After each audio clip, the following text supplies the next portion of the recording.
Welcome to this Zentangle Quickie.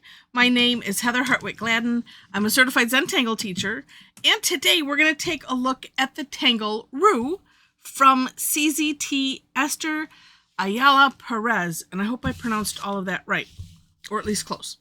Okay, thank you, Rosie, for suggesting this, and I'm sorry it took me a little bit to get around to it. It's an interesting tangle. Now, the name isn't it says an affectionate abbreviation of her son Andrew's name. She did another one, for her daughter Laura, which is oral, previously. There is a link in the description section. Look at the for more inspiration from the creator of this tangle link after that for that information, as well as to take a look at the step out in Esther's hand, as well as samples, just because it's so much fun. All right, so this is a border tangle, and I think I'm just going to go straight up, middle-ish. All right, so this starts off with a bunch of parallel lines. Let's see, I think I want to make this a little bit big. We'll see how far I can get up here. Having them separated just a little bit. Everything starts out one dimension and ends up another dimension. It just makes it more exciting. My opinion, anyway. Okay, next. Now, I did, for me, split up a couple of the steps. So the next one, here's what I did. And you can do this in one stroke, but it's kind of like I needed to just work it out. So we're going to do a big C-shaped curve line, and I'm going to go ahead and do them on all of them. Well, no, let me do it on the one. And then, because that way I can show you, and then do it all together. When you have that, we're going to come around from, either end like that.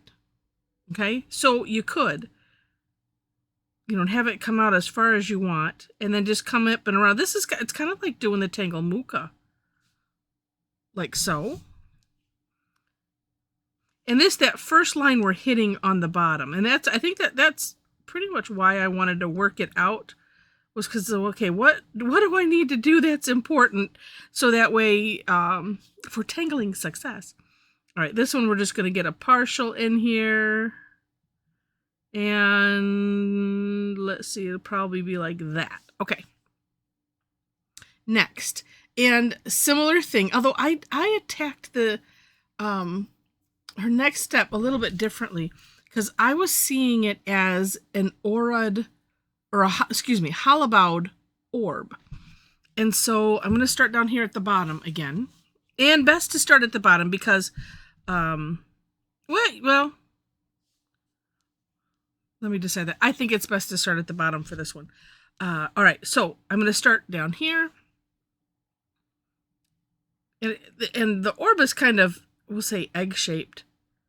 And notice I'm holobowing under what we have here already, which kind of looks like a Y. So I'm auraing and then touching the base of this. And of course, you don't have to, because you can always bring them down to where you need them to be. But it gives us something to aim for. And then we can aura that on the inside, still holobowing behind all of the lines that are there, like so. Okay.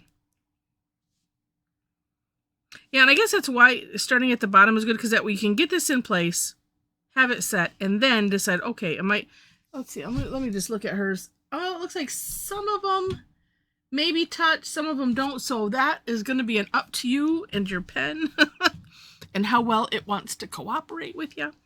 All right. So I'm going to just go close.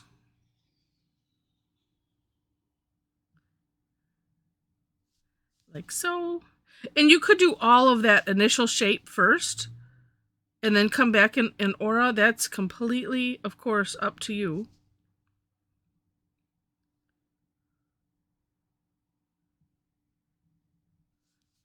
And that one is more orb-like. Whoop. Pen was trying to get away from me. All right. Oh, and this is going to be a partial.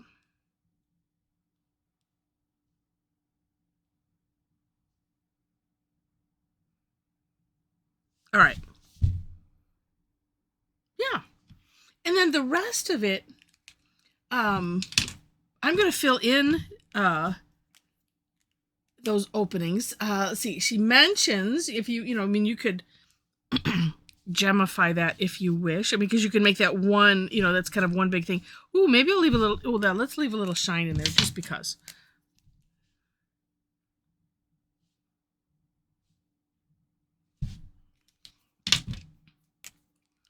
All right. And I'm going to come back with this beautiful graphic one pen, which fills things in ever so nicely. Although as I'm thinking, I'm like, well, can I fit into that tight space that I just made? Sure I can. And then we'll do some shading. And while I do this,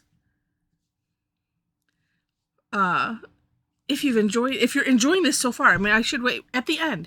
If you've enjoyed it, that's better. Would love it if you would click on the like button. And if you like enough to see more, make sure to subscribe to the channel if you haven't done so already. I will mention the description section. Now, I already mentioned taking a look for the links to the step outs. I always do my own version and then link to the creator of the Tangle, wherever I find it from. And then below that is my link tree. So if you'd like to connect, my social media is on there. If you are interested in classes, if you'd like to tangle along with me and a bunch of other tangle addicts, we would love to have you come join us. I do a lot of free classes. Mostly those are on Thursdays, I should say, because it's every Thursday, 11 a.m. and 7 p.m. my time here in Michigan. That's Eastern time. But there are a couple links on the link tree where you can follow me for said classes. And then you can see it in your time zone. If you sign up, or say that you're going, because one of them is Facebook. Let's see, is that going to be? Yep, that's going to be the inside of that. Okay. But that way you can get reminders and all that. Like mostly, for those two purposes, get reminders and, be able to see it in your time zone, because I'll get a lot of questions about that. And then, of course, when time zone changes, then it's good to double check, because I have seen it where some have goofed that up. Well, let's get this. I'm going to touch up a little bit with the 01. All right. Well, there we have it. You know what I think I might do? I think I might borrow the whole thing. But let's do some shading first. And the way I'm seeing it, I'm going to get this side here first. Let's do the over and unders. And actually this, did I do that? Oh no, I missed that I have to add that on my version of the step outs. Luckily I haven't scanned and put them in, although that I can re-put in if need be. All right, we'll get those with the Tortillion first.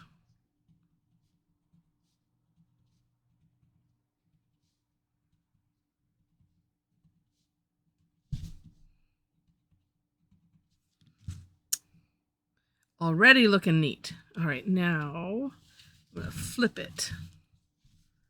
This way I can kind of stay true to the thought of putting the tip of the pencil and the Tortillion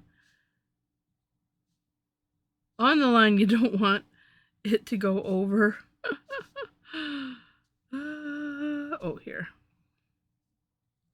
For the most part. Now this one, because I have done it so small, you want to make sure to leave a bit of the natural tile color in there, so I'm not necessarily, well, that's different, smudging it out too far. But just so it leaves there, even though, well, no, that just looks all gray. Never mind. Never mind that one. This one is a little better.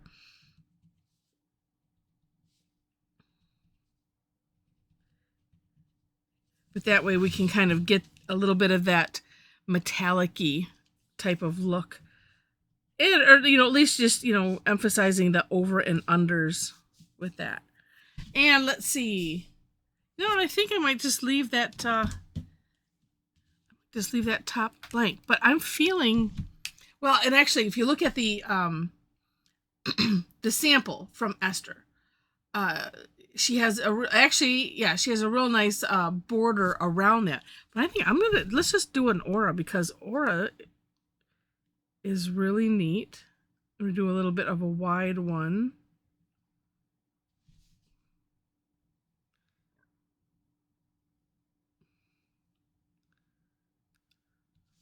Ooh, sometimes if you just, you know, there's that, just need something else. And a lot of times an aura, or like, you know, they did a straight line with some orbs and then another straight line on either side. And that looks neat too.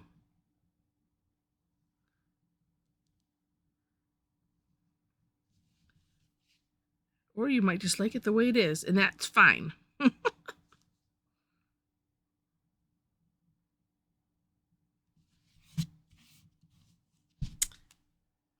Yeah. I think I'll add a little graphite to the outside of that, just to make it pop out a little bit. It's an interesting tangle, that's for sure.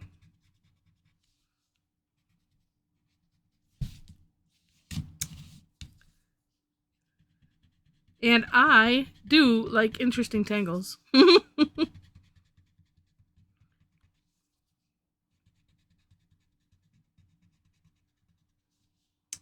Really neat. And I could have probably made these come up a little bit as I'm just looking and comparing, as if it matters. Yeah, mine kind of go out this way a little bit versus having it be more like a U than a C. But it all works. And I like it. It's just rather interesting. Neat, neat, neat. All right. Well, again, if you've enjoyed it, please click the like button. Subscribe if you haven't done so already. Feel free to leave comments. I do try to reply and say hi on there as much as I can. I'm behind. And I've already mentioned the link tree, which is below the links to the step outs. All kinds of good stuff in there. I mentioned our Tangle Addicts. I'm calling them the Tangle Addicts crew now. But if you'd like to hang out with us on Facebook, we have a private group. You'll see the link in the link tree.